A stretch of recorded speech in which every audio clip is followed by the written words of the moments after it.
কখনো পলাশ ফুল দেখেছেন? কি সুন্দর দেখতে, লাল রক্তবর্ণ, উজ্জ্বল, কিন্তু এতে কোনো সুগন্ধ নেই। সেই জন্য ওকে শুধু চোখ ভরে দেখতে ইচ্ছে করে। দেখবেন তাকে কিন্তু পুজোতে ব্যবহার করা হয় না, এই ফুল দিয়ে মালা বানানো হয় না। সেরকমই আমাদের জীবনে এমন অনেক ব্যক্তি রয়েছেন যাদেরকে সম্মান অর্জন করতে হয়। যদি আপনি কোনো উচ্চ বংশে জন্ম নিয়ে থাকেন এবং আপনার কাছে সবকিছু থাকে, ধন ঐশ্বর্য থাকে, সবকিছু আপনি আগে থেকেই পেয়ে গেছেন, তাও কিন্তু এই সংসার আপনাকে সম্মান দেবে না।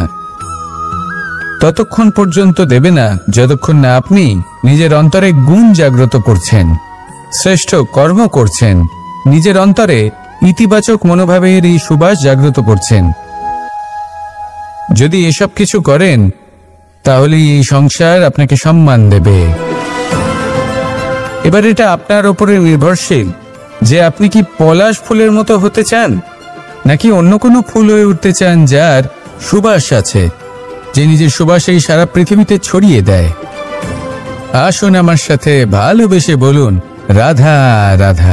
এই সংসারে ভৌতিক বস্তুরও নিয়তি আছে। যারাই এই সংসারে আসে বা উৎপন্ন হয় তারা কিছুমাত্র সময় পর্যন্তই এখানে থাকতে পারে, আর তারপরে সেও লুপ্ত হয়ে যায়, অর্থাৎ সে নিজেও এই পঞ্চমহাভূতে সমাহিত হয়ে যায়।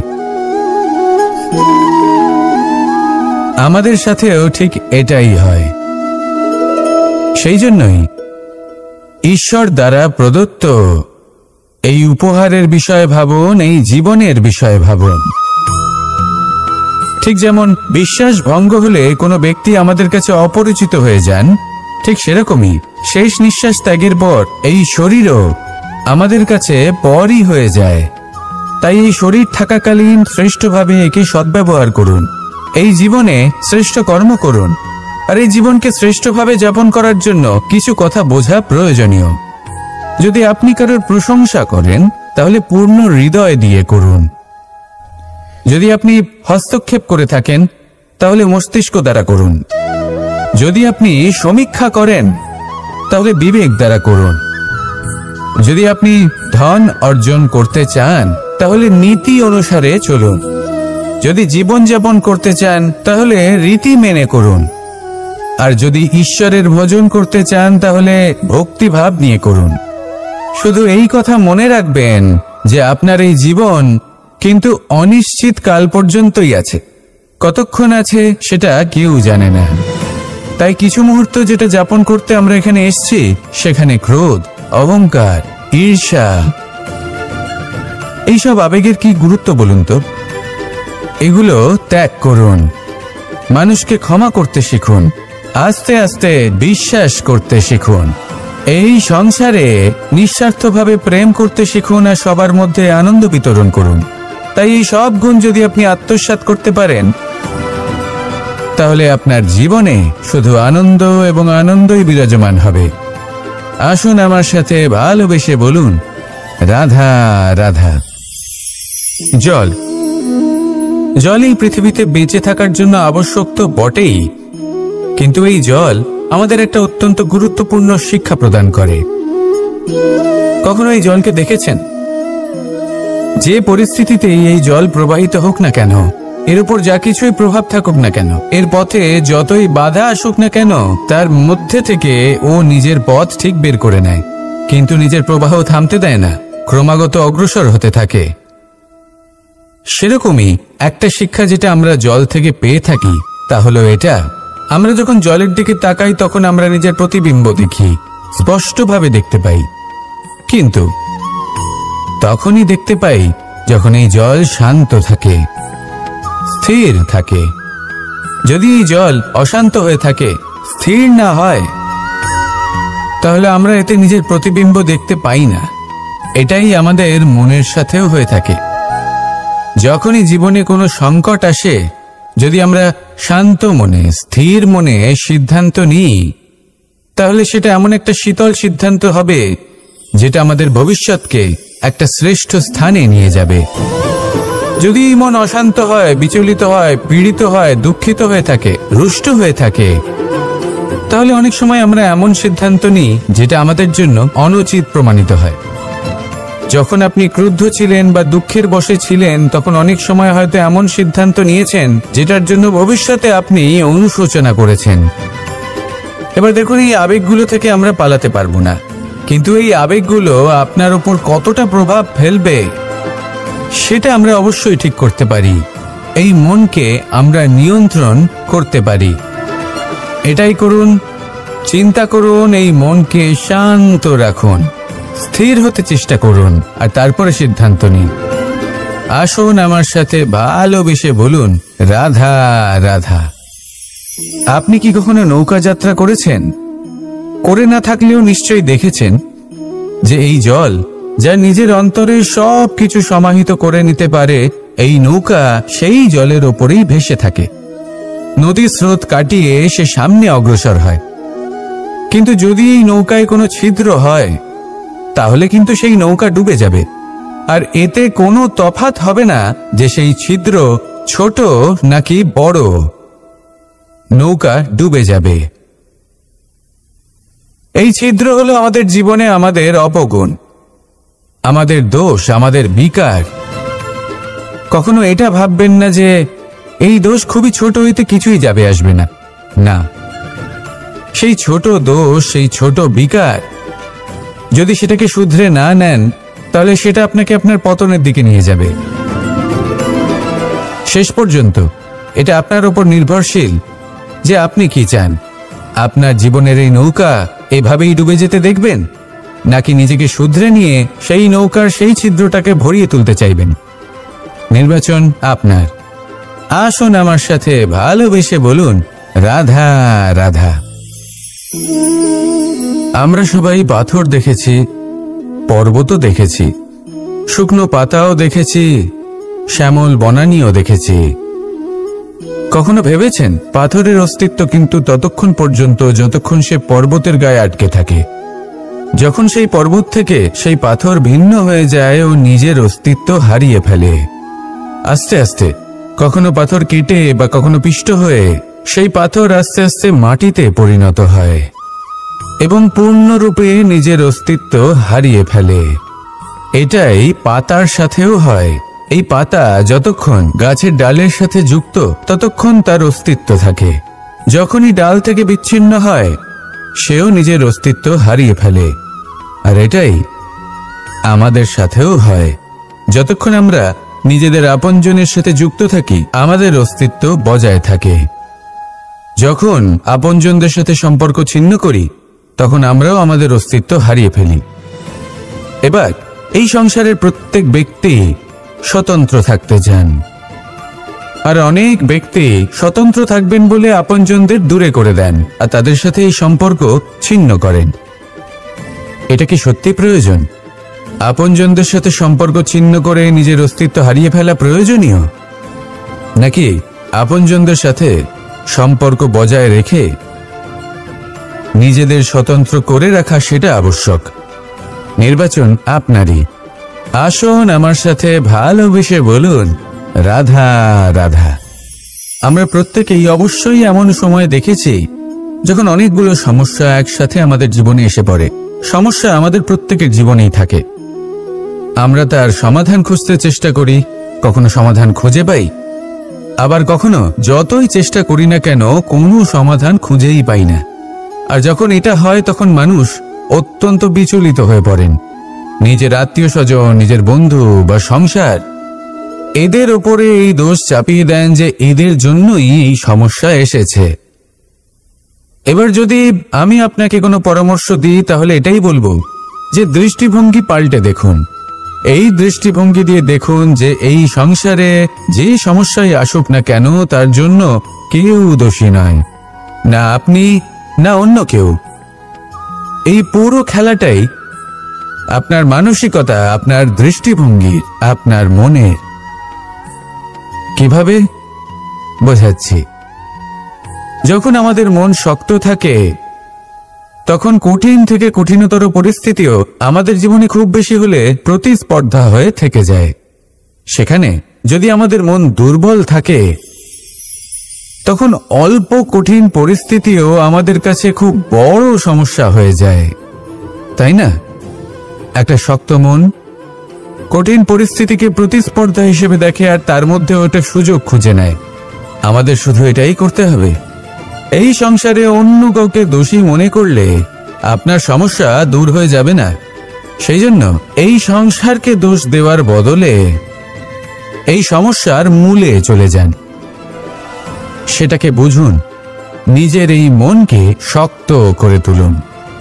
যদি আপনার মন শক্তিশালী হয় তাহলে এই সংসারে অনেক বড় বড় কঠিন থেকে কঠিনতর পরিস্থিতিও যদি আসে, আপনার জীবনে যতই বড় বড় সমস্যা আসুক না কেন আপনার লক্ষ্য লাভে বাধা দিতে পারবে না। আসুন আমার সাথে ভালোবেসে বলুন, রাধা রাধা। কখনো এই প্রকৃতির দিকে তাকিয়ে থাকবেন। এই প্রকৃতি অনেক ধরনের শিক্ষা দেয়। কোন একটা গাছকে দেখুন কিভাবে সে মাটি থেকে জল শুষে নেয়। সে ঝড় হোক বা হোক কড়া রোদ সব সহ্য করে এবং অবশেষে সে ফল ধারণ করে। আর সেই ফল উৎপন্ন করার পরে সে ফল কিন্তু সে নিজে গ্রহণ করে না, এই সংসারকে প্রদান করে, যাতে পশু পাখি মানুষ তারা এই ফল গ্রহণ করে শক্তিশালী হয়ে উঠতে পারে, সুস্থ থাকতে পারে। সেভাবেই নদী, সরোবর এরা নিজেরাও কিন্তু নিজেদের জল গ্রহণ করে না, মাটিকে প্রদান করে, পশু পাখিকে প্রদান করে। সূর্য নিজেও নিজের জন্য প্রজ্বলিত হয় না, সে প্রকাশ ছড়িয়ে দিতে চায় আমাদের সবার কাছে, সে আলো পৌঁছে দিতে চায়। এই প্রত্যেকের কর্মে পরমার্থ নিহিত আছে, আর সেই জন্যই এদের সকলকে পুজো করা হয়। তাই মনে রাখবেন, আপনার কাছে জীবন যাপনের অতিরিক্ত যা কিছুই আছে তা পরমার্থের জন্য। তাহলে তার সদ্ব্যবহার করুন আর আমার সাথে ভালোবেসে বলুন, রাধা রাধা। পরিবর্তন, এটা হলো সৃষ্টির অমূল্য নিয়ম। এই সংসারে সবকিছু সময়ান্তরে পরিবর্তিত হয়, এই সময়ও পরিবর্তিত হয়। পরিবর্তন চিরকাল হয়ে এসেছে আর চিরকাল হতে থাকবে, কিন্তু এবার আমরা সেই পরিবর্তন কিভাবে লাভ করব যেটা আমাদের প্রয়োজন, যেটা আমরা চাই। আমরা জীবনে বিকাশ চাই। এই বিকাশ কিভাবে লাভ করতে পারি? এই প্রকৃতি কিন্তু আমাদের অত্যন্ত উত্তম উদাহরণ দিয়ে বুঝিয়েছে। একটি বিন্দুর উদাহরণ দিয়েছে যা ভবিষ্যতে একটা বিশাল নদীর আকার ধারণ করে। এটা কিভাবে হয়? মেঘ থেকে একটি বিন্দু ঝরে পড়ে সেই পর্বতের ওপর যেখানে হিম আছে। সেই হিমের সংস্পর্শে আসা মাত্র সেই বিন্দুর সাথে আরো বেশ কিছু বিন্দু যুক্ত হয়, তারপর তারা অগ্রসর হয়, আরো কিছু বিন্দু যুক্ত হয়, আস্তে আস্তে একটা ক্ষীণ ধারার রূপ ধারণ করে এবং সেটাই ভবিষ্যতে আরো এগোতে থাকে। অনেকটা যাওয়ার পর যখন অনেক সংখ্যক বিন্দু একসাথে যুক্ত হয় তখন সেটা বিশাল নদীর আকার ধারণ করে। এবার আমরা মানুষ বলে আমাদের সাথে এই নিয়মের অন্যথা হয় তা নয়।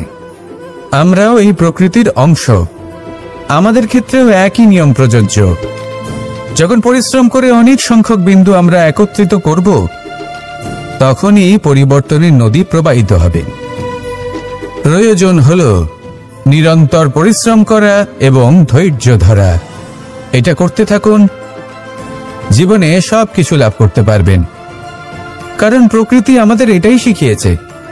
আর আমরা এই ব্রহ্মরই একটি অংশ, যার দ্বারা এই ব্রহ্মাণ্ড নির্মিত। আসুন আমার সাথে ভালোবেসে বলুন, রাধা রাধা। প্রত্যেক মানুষ নিজের জীবনে দুঃখ অনুভব করেন। প্রত্যেকের দুঃখ আলাদা হতে পারে। কারোর মনে এই দুঃখ থাকে যে সে তার বাবা মায়ের সব ইচ্ছে পূরণ করতে পারেননি। কেউ এটা ভেবে দুঃখ পান যে সে চিরকাল সদাচার করেছেন, সৎকর্ম করেছেন, কিন্তু তাও তাকে দুরাচারী বলে মনে করা হয়। কেউ এটা ভেবেও দুঃখ পান যে তার সামনে যে ব্যক্তি রয়েছেন তার চোখে তিনি শত্রু হয়ে উঠেছেন বা দুষ্ট হয়ে উঠেছেন, যেখানে তিনি হয়তো কোনো অনুচিত কাজই করেননি। এবার এই সমস্ত বিষয় নিয়ে ভেবে নিজের ব্যক্তিত্ব নিয়ে সন্দেহ প্রকাশ করবেন না। যদি নিজের ব্যক্তিত্ব নিয়ে কোনো সন্দেহ থেকে থাকে তাহলে কর্ম সংক্রান্ত প্রশ্ন করুন যে আপনি যা করেছেন তাতে কি উচিত ছিল কি অনুচিত ছিল। যেটা প্রয়োজন সেটা এটা বোঝার যে আপনার অন্তর্মন আপনার বিবেক আপনাকে কি বলছে, আর আপনার অন্তর্মন আর আপনার বিবেক আপনাকে যেটা করতে বলবে শুধু সেটাই করুন।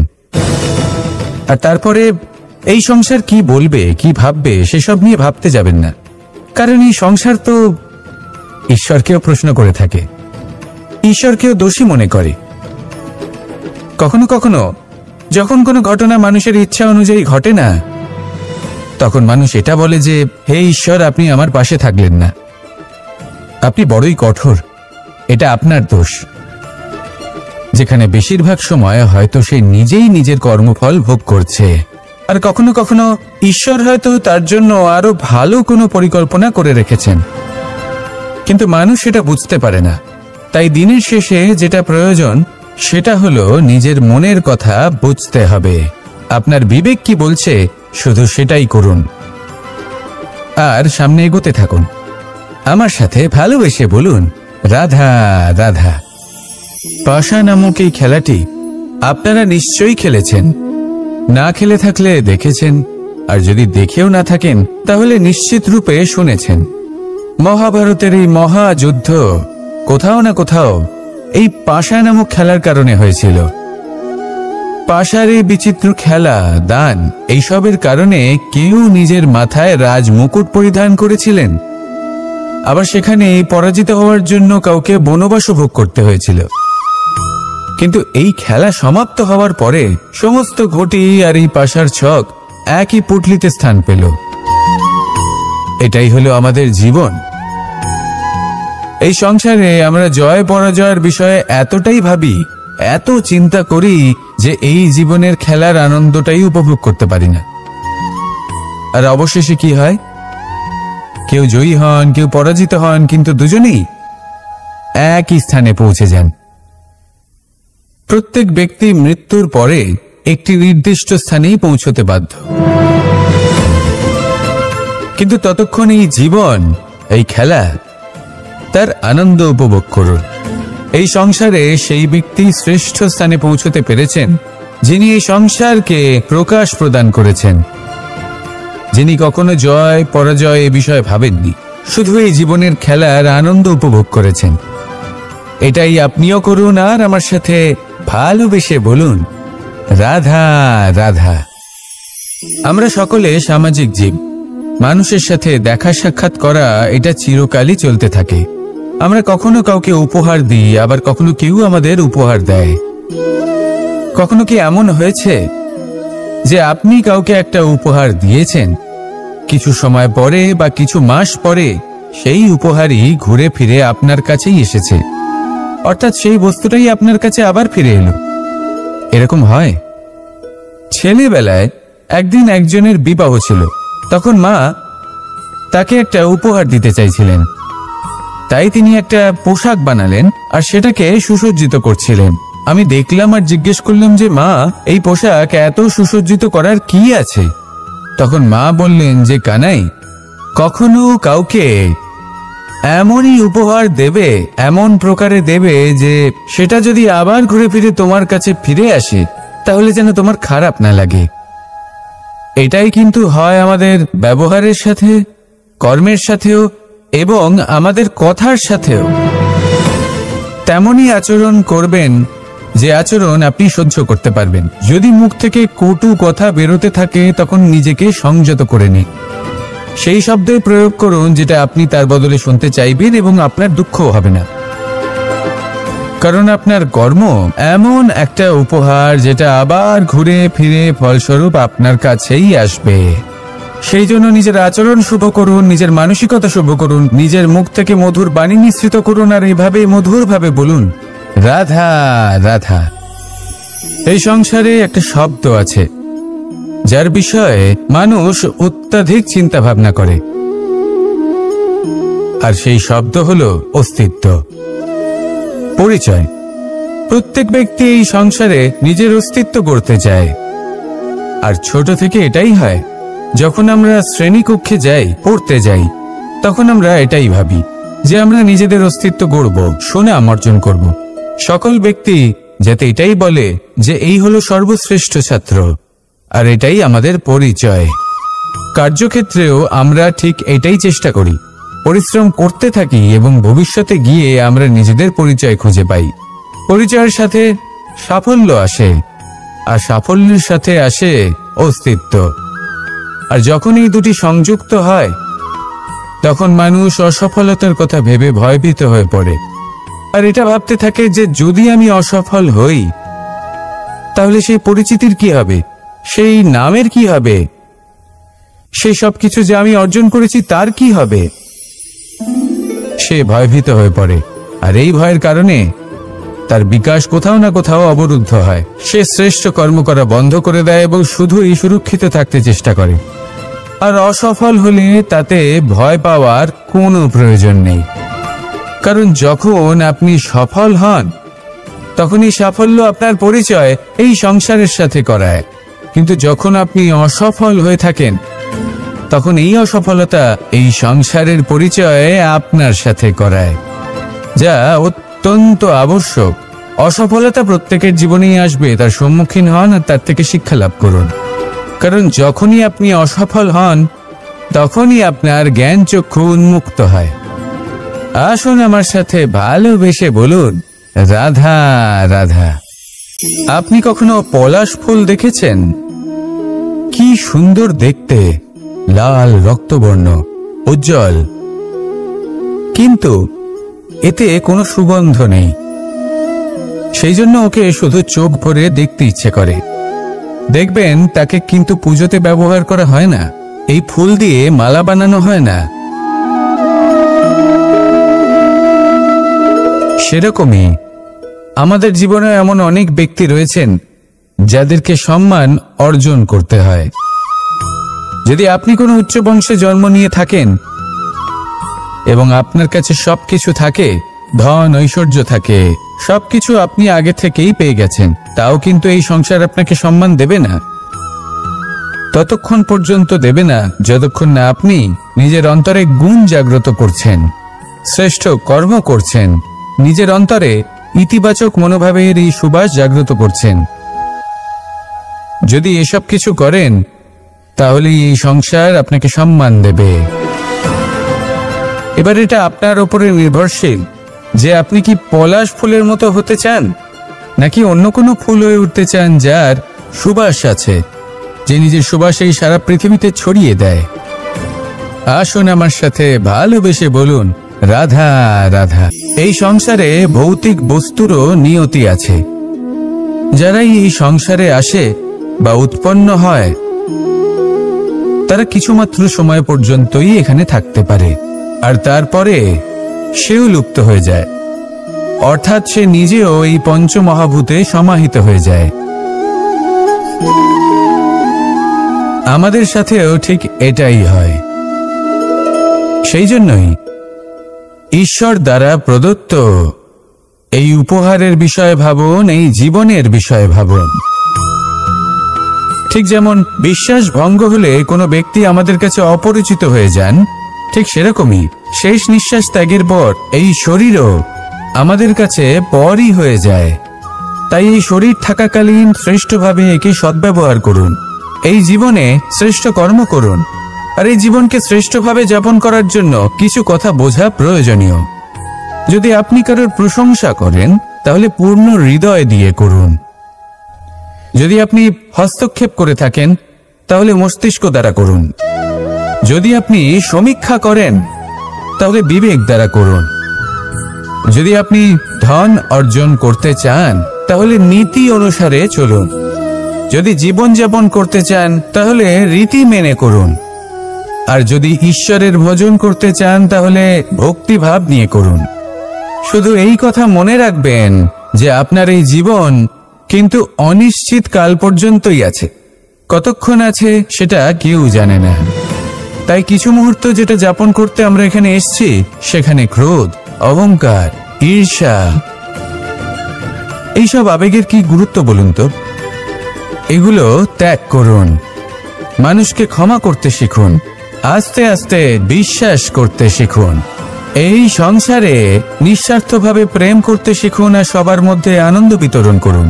তাই এই সব গুণ যদি আপনি আত্মসাৎ করতে পারেন, তাহলে আপনার জীবনে শুধু আনন্দ এবং আনন্দই বিরাজমান হবে। আসুন আমার সাথে ভালোবেসে বলুন, রাধা রাধা। জল এই পৃথিবীতে বেঁচে থাকার জন্য আবশ্যক তো বটেই, কিন্তু এই জল আমাদের একটা অত্যন্ত গুরুত্বপূর্ণ শিক্ষা প্রদান করে। কখনো এই জলকে দেখেছেন? যে পরিস্থিতিতেই এই জল প্রবাহিত হোক না কেন, এর উপর যা কিছুই প্রভাব থাকুক না কেন, এর পথে যতই বাধা আসুক না কেন, তার মধ্যে থেকে ও নিজের পথ ঠিক বের করে নেয়, কিন্তু নিজের প্রবাহ থামতে দেয় না, ক্রমাগত অগ্রসর হতে থাকে। সেরকমই একটা শিক্ষা যেটা আমরা জল থেকে পেয়ে থাকি, তা হলো এটা: আমরা যখন জলের দিকে তাকাই তখন আমরা নিজের প্রতিবিম্ব দেখি, স্পষ্টভাবে দেখতে পাই, কিন্তু তখনই দেখতে পাই যখন এই জল শান্ত থাকে, স্থির থাকে। যদি এই জল অশান্ত হয়ে থাকে, স্থির না হয়, তাহলে আমরা এতে নিজের প্রতিবিম্ব দেখতে পাই না। এটাই আমাদের মনের সাথেও হয়ে থাকে। যখনই জীবনে কোনো সংকট আসে, যদি আমরা শান্ত মনে, স্থির মনে সিদ্ধান্ত নিই, তাহলে সেটা এমন একটা শীতল সিদ্ধান্ত হবে যেটা আমাদের ভবিষ্যৎকে একটা শ্রেষ্ঠ স্থানে নিয়ে যাবে। যদি মন অশান্ত হয়, বিচলিত হয়, পীড়িত হয়, দুঃখিত হয়ে থাকে, রুষ্ট হয়ে থাকে, তাহলে অনেক সময় আমরা এমন সিদ্ধান্ত নিই যেটা আমাদের জন্য অনুচিত প্রমাণিত হয়। যখন আপনি ক্রুদ্ধ ছিলেন বা দুঃখের বশে ছিলেন, তখন অনেক সময় হয়তো এমন সিদ্ধান্ত নিয়েছেন যেটার জন্য ভবিষ্যতে আপনি অনুশোচনা করেছেন। এবার দেখুন, এই আবেগগুলো থেকে আমরা পালাতে পারবো না, কিন্তু এই আবেগগুলো আপনার উপর কতটা প্রভাব ফেলবে সেটা আমরা অবশ্যই ঠিক করতে পারি। এই মনকে আমরা নিয়ন্ত্রণ করতে পারি। এটাই করুন, চিন্তা করুন, এই মনকে শান্ত রাখুন, স্থির হতে চেষ্টা করুন, আর তারপরে সিদ্ধান্ত নিন। আসুন আমার সাথে ভালোবেসে বলুন, রাধা রাধা। আপনি কি কখনো নৌকা যাত্রা করেছেন? করে না থাকলেও নিশ্চয়ই দেখেছেন যে এই জল, যা নিজের অন্তরে সব কিছু সমাহিত করে নিতে পারে, এই নৌকা সেই জলের ওপরেই ভেসে থাকে। নদীর স্রোত কাটিয়ে সে সামনে অগ্রসর হয়। কিন্তু যদি এই নৌকায় কোনো ছিদ্র হয়, তাহলে কিন্তু সেই নৌকা ডুবে যাবে। আর এতে কোনো তফাৎ হবে না যে সেই ছিদ্র ছোট নাকি বড়, নৌকা ডুবে যাবে। এই ছিদ্র হলো আমাদের জীবনে আমাদের অপগুণ, আমাদের দোষ, আমাদের বিকার। কখনো এটা ভাববেন না যে এই দোষ খুবই ছোট, হইতে কিছুই যাবে আসবে না। না, সেই ছোট দোষ, সেই ছোট বিকার, যদি সেটাকে শুধরে না নেন, তাহলে সেটা আপনাকে আপনার পতনের দিকে নিয়ে যাবে। শেষ পর্যন্ত এটা আপনার উপর নির্ভরশীল যে আপনি কি চান। আপনার জীবনের এই নৌকা এভাবেই ডুবে যেতে দেখবেন, নাকি নিজেকে শুধরে নিয়ে সেই নৌকার সেই ছিদ্রটাকে ভরিয়ে তুলতে চাইবেন? নির্বাচন আপনার। আসুন আমার সাথে ভালোবেসে বলুন, রাধা রাধা। আমরা সবাই পাথর দেখেছি, পর্বতও দেখেছি, শুকনো পাতাও দেখেছি, শ্যামল বনানীও দেখেছি। কখনো ভেবেছেন পাথরের অস্তিত্ব কিন্তু ততক্ষণ পর্যন্ত যতক্ষণ সে পর্বতের গায়ে আটকে থাকে। যখন সেই পর্বত থেকে সেই পাথর ভিন্ন হয়ে যায় ও নিজের অস্তিত্ব হারিয়ে ফেলে, আস্তে আস্তে কখনো পাথর কেটে বা কখনো পিষ্ট হয়ে সেই পাথর আস্তে আস্তে মাটিতে পরিণত হয় এবং পূর্ণরূপে নিজের অস্তিত্ব হারিয়ে ফেলে। এটাই পাতার সাথেও হয়। এই পাতা যতক্ষণ গাছের ডালের সাথে যুক্ত, ততক্ষণ তার অস্তিত্ব থাকে। যখনই ডাল থেকে বিচ্ছিন্ন হয়, সেও নিজের অস্তিত্ব হারিয়ে ফেলে। আর এটাই আমাদের সাথেও হয়। যতক্ষণ আমরা নিজেদের আপনজনের সাথে যুক্ত থাকি, আমাদের অস্তিত্ব বজায় থাকে। যখন আপনজনদের সাথে সম্পর্ক ছিন্ন করি, তখন আমরাও আমাদের অস্তিত্ব হারিয়ে ফেলি। এবার এই সংসারের প্রত্যেক ব্যক্তি স্বতন্ত্র থাকতে চান, আর অনেক ব্যক্তি স্বতন্ত্র থাকবেন বলে আপনজনদের দূরে করে দেন আর তাদের সাথে এই সম্পর্ক ছিন্ন করেন। এটা কি সত্যি প্রয়োজন? আপনজনদের সাথে সম্পর্ক ছিন্ন করে নিজের অস্তিত্ব হারিয়ে ফেলা প্রয়োজনীয়, নাকি আপনজনদের সাথে সম্পর্ক বজায় রেখে নিজেদের স্বতন্ত্র করে রাখা সেটা আবশ্যক? নির্বাচন আপনারই। আসুন আমার সাথে ভালোবেসে বলুন, রাধা রাধা। আমরা প্রত্যেকেই অবশ্যই এমন সময় দেখেছি যখন অনেকগুলো সমস্যা একসাথে আমাদের জীবনে এসে পড়ে। সমস্যা আমাদের প্রত্যেকের জীবনেই থাকে, আমরা তার সমাধান খুঁজতে চেষ্টা করি, কখনো সমাধান খুঁজে পাই, আবার কখনো যতই চেষ্টা করি না কেন কোনো সমাধান খুঁজেই পাই না। আর যখন এটা হয় তখন মানুষ অত্যন্ত বিচলিত হয়ে পড়েন। নিজের আত্মীয় স্বজন, নিজের বন্ধু বা সংসার, এদের ওপরে এই দোষ চাপিয়ে দেন যে এদের জন্যই এই সমস্যা এসেছে। এবার যদি আমি আপনাকে কোনো পরামর্শ দিই তাহলে এটাই বলবো যে দৃষ্টিভঙ্গি পাল্টে দেখুন। এই দৃষ্টিভঙ্গি দিয়ে দেখুন যে এই সংসারে যে সমস্যাই আসুক না কেন তার জন্য কেউ দোষী নয়, না আপনি না অন্য কেউ। এই পুরো খেলাটাই আপনার মানসিকতা, আপনার দৃষ্টিভঙ্গি, আপনার মনের। কিভাবে বোঝাচ্ছি? যখন আমাদের মন শক্ত থাকে তখন কঠিন থেকে কঠিনতর পরিস্থিতিও আমাদের জীবনে খুব বেশি হলে প্রতিস্পর্ধা হয়ে থেকে যায়। সেখানে যদি আমাদের মন দুর্বল থাকে তখন অল্প কঠিন পরিস্থিতিও আমাদের কাছে খুব বড় সমস্যা হয়ে যায়, তাই না? একটা শক্ত মন কঠিন পরিস্থিতিকে প্রতিস্পর্ধা হিসেবে দেখে আর তার মধ্যে ওটা সুযোগ খুঁজে নেয়। আমাদের শুধু এটাই করতে হবে। এই সংসারে অন্য কাউকে দোষী মনে করলে আপনার সমস্যা দূর হয়ে যাবে না। সেই জন্য এই সংসারকে দোষ দেওয়ার বদলে এই সমস্যার মূলে চলে যান, সেটাকে বুঝুন, নিজের এই মনকে শক্ত করে তুলুন। যদি আপনার মন শক্তিশালী হয় তাহলে এই সংসারে অনেক বড় বড় কঠিন থেকে কঠিনতর পরিস্থিতিও যদি আসে, আপনার জীবনে যতই বড় বড় সমস্যা আসুক না কেন আপনার লক্ষ্য লাভে বাধা দিতে পারবে না। আসুন আমার সাথে ভালোবেসে বলুন, রাধা রাধা। কখনো এই প্রকৃতির দিকে তাকিয়ে থাকবেন। এই প্রকৃতি অনেক ধরনের শিক্ষা দেয়। কোন একটা গাছকে দেখুন কিভাবে সে মাটি থেকে জল শুষে নেয়। সে ঝড় হোক বা হোক কড়া রোদ সব সহ্য করে এবং অবশেষে সে ফল ধারণ করে। আর সেই ফল উৎপন্ন করার পরে সে ফল কিন্তু সে নিজে গ্রহণ করে না, এই সংসারকে প্রদান করে, যাতে পশু পাখি মানুষ তারা এই ফল গ্রহণ করে শক্তিশালী হয়ে উঠতে পারে, সুস্থ থাকতে পারে। সেভাবেই নদী, সরোবর এরা নিজেরাও কিন্তু নিজেদের জল গ্রহণ করে না, মাটিকে প্রদান করে, পশু পাখিকে প্রদান করে। সূর্য নিজেও নিজের জন্য প্রজ্বলিত হয় না, সে প্রকাশ ছড়িয়ে দিতে চায় আমাদের সবার কাছে, সে আলো পৌঁছে দিতে চায়। এই প্রত্যেকের কর্মে পরমার্থ নিহিত আছে, আর সেই জন্যই এদের সকলকে পুজো করা হয়। তাই মনে রাখবেন, আপনার কাছে জীবন যাপনের অতিরিক্ত যা কিছুই আছে তা পরমার্থের জন্য। তাহলে তার সদ্ব্যবহার করুন আর আমার সাথে ভালোবেসে বলুন, রাধা রাধা। পরিবর্তন, এটা হলো সৃষ্টির অমূল্য নিয়ম।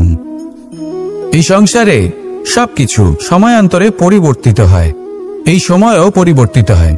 পরিবর্তন চিরকাল হয়ে এসেছে আর চিরকাল হতে থাকবে। কিন্তু এবার আমরা সেই পরিবর্তন কিভাবে লাভ করব যেটা আমাদের প্রয়োজন, যেটা আমরা চাই?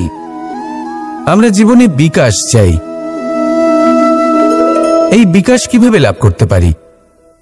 এই প্রকৃতি কিন্তু আমাদের অত্যন্ত উত্তম উদাহরণ দিয়ে বুঝিয়েছে। একটি বিন্দুর উদাহরণ দিয়েছে যা ভবিষ্যতে একটা বিশাল নদীর আকার ধারণ করে। এটা কিভাবে হয়? মেঘ থেকে একটি বিন্দু ঝরে পড়ে সেই পর্বতের ওপর যেখানে হিম আছে।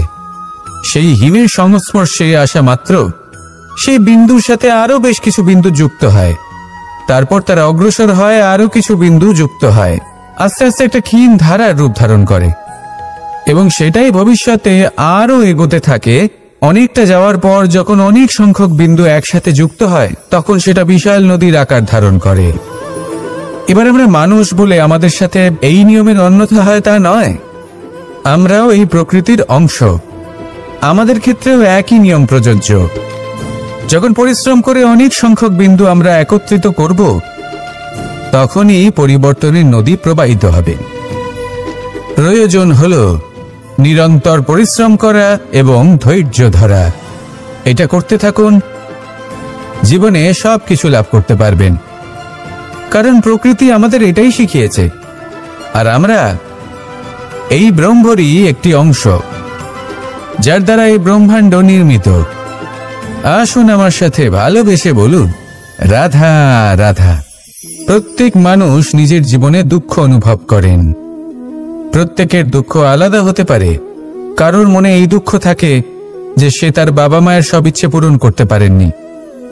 কেউ এটা ভেবে দুঃখ পান যে সে চিরকাল সদাচার করেছেন, সৎকর্ম করেছেন, কিন্তু তাও তাকে দুরাচারী বলে মনে করা হয়। কেউ এটা ভেবেও দুঃখ পান যে তার সামনে যে ব্যক্তি রয়েছেন তার চোখে তিনি শত্রু হয়ে উঠেছেন বা দুষ্ট হয়ে উঠেছেন, যেখানে তিনি হয়তো কোনো অনুচিত কাজই করেননি। এবার এই সমস্ত বিষয় নিয়ে ভেবে নিজের ব্যক্তিত্ব নিয়ে সন্দেহ প্রকাশ করবেন না। যদি নিজের ব্যক্তিত্ব নিয়ে কোনো সন্দেহ থেকে থাকে তাহলে কর্ম সংক্রান্ত প্রশ্ন করুন যে আপনি যা করেছেন তাতে কি উচিত ছিল, কি অনুচিত ছিল। যেটা প্রয়োজন সেটা এটা বোঝার যে আপনার অন্তর্মন, আপনার বিবেক আপনাকে কি বলছে, আর আপনার অন্তর্মন আর আপনার বিবেক আপনাকে যেটা করতে বলবে শুধু সেটাই করুন। আর তারপরে এই সংসার কি বলবে, কি ভাববে সেসব নিয়ে ভাবতে যাবেন না। কারণ এই সংসার তো ঈশ্বরকেও প্রশ্ন করে থাকে, ঈশ্বরকেও দোষী মনে করে। কখনো কখনো যখন কোনো ঘটনা মানুষের ইচ্ছা অনুযায়ী ঘটে না, তখন মানুষ এটা বলে যে হে ঈশ্বর, আপনি আমার পাশে থাকলেন না, আপনি বড়ই কঠোর, এটা আপনার দোষ। যেখানে বেশিরভাগ সময় হয়তো সে নিজেই নিজের কর্মফল ভোগ করছে। আর কখনো কখনো ঈশ্বর হয়তো তার জন্য আরো ভালো কোনো পরিকল্পনা করে রেখেছেন, কিন্তু মানুষ সেটা বুঝতে পারে না। তাই দিনের শেষে যেটা প্রয়োজন সেটা হলো নিজের মনের কথা বুঝতে হবে। আপনার বিবেক কি বলছে শুধু সেটাই করুন আর সামনে এগোতে থাকুন। আমার সাথে ভালোবেসে বলুন, রাধা রাধা। পাশা নামক এই খেলাটি আপনারা নিশ্চয়ই খেলেছেন, না খেলে থাকলে দেখেছেন, আর যদি দেখেও না থাকেন তাহলে নিশ্চিত রূপে শুনেছেন। মহাভারতের এই মহাযুদ্ধ কোথাও না কোথাও এই পাশা নামক খেলার কারণে হয়েছিল। পাশার এই বিচিত্র খেলা, দান, এইসবের কারণে কেউ নিজের মাথায় রাজ মুকুট পরিধান করেছিলেন, আবার সেখানে পরাজিত হওয়ার জন্য কাউকে বনবাস ভোগ করতে হয়েছিল। কিন্তু এই খেলা সমাপ্ত হওয়ার পরে সমস্ত ঘটি আর এই পাশার ছক একই পুটলিতে স্থান পেল। এটাই হলো আমাদের জীবন। এই সংসারে আমরা জয় পরাজয়ের বিষয়ে এতটাই ভাবি, এত চিন্তা করি যে এই জীবনের খেলার আনন্দটাই উপভোগ করতে পারি না। আর অবশেষে কি হয়? কেউ জয়ী হন, কেউ পরাজিত হন, কিন্তু দুজনেই একই স্থানে পৌঁছে যান। প্রত্যেক ব্যক্তি মৃত্যুর পরে একটি নির্দিষ্ট স্থানেই পৌঁছতে বাধ্য, কিন্তু ততক্ষণ এই জীবন, এই খেলা, তার আনন্দ উপভোগ করুন। এই সংসারে সেই ব্যক্তি শ্রেষ্ঠ স্থানে পৌঁছতে পেরেছেন যিনি এই সংসারকে প্রকাশ প্রদান করেছেন, যিনি কখনো জয় পরাজয় এ বিষয়ে ভাবেননি, শুধু এই জীবনের খেলার আনন্দ উপভোগ করেছেন। এটাই আপনিও করুন আর আমার সাথে ভালোবেসে বলুন, রাধা রাধা।